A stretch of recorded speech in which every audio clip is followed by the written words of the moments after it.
Jis daro, bet daro vėlgi, turbūt kažkur matė, ar YouTube pasižiūrėjo, daro, nu, ne tai, kaip turėtų tas judesys būti atliekamas.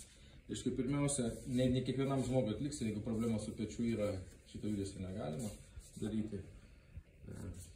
Pirmiausia, reikia, kad atsidarytų šiek tiek pati ta mentė. Tai matosi, kad atsidaro tas sparnelis.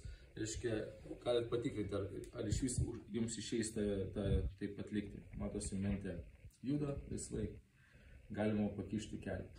Ir problema, kad žmonės, kai kurie, mačiau, daro ir pačiam čempionate, kad kiša ne taip tą kelią, jie kiša taip kelią.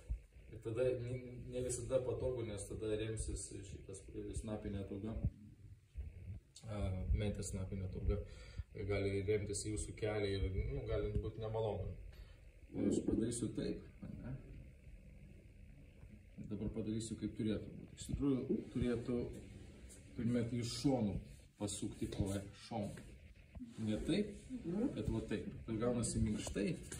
Ir tada jūs, kai jūs užkišat savo kraštus už mentės ir darote mobilizaciją, jūs leidžiatės. Kažkai naudojat savo kūno svorį. Užkabinat ir aš nusileidžiu. Jaučiasi skirtumas, kai buvo prieš tai. Man jo jaučiasi. Taip. Ir tada labai tvarkingai gaunasi ir jūs galit jau...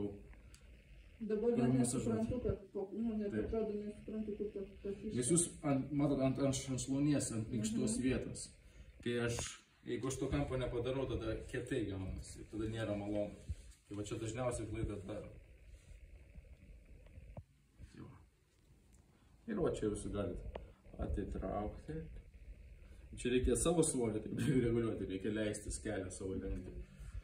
Tada galima iš šonus. Ir tada labai gerai, va čia ir raumenis pramasažuojam, pratempiam. Ir gana patogu.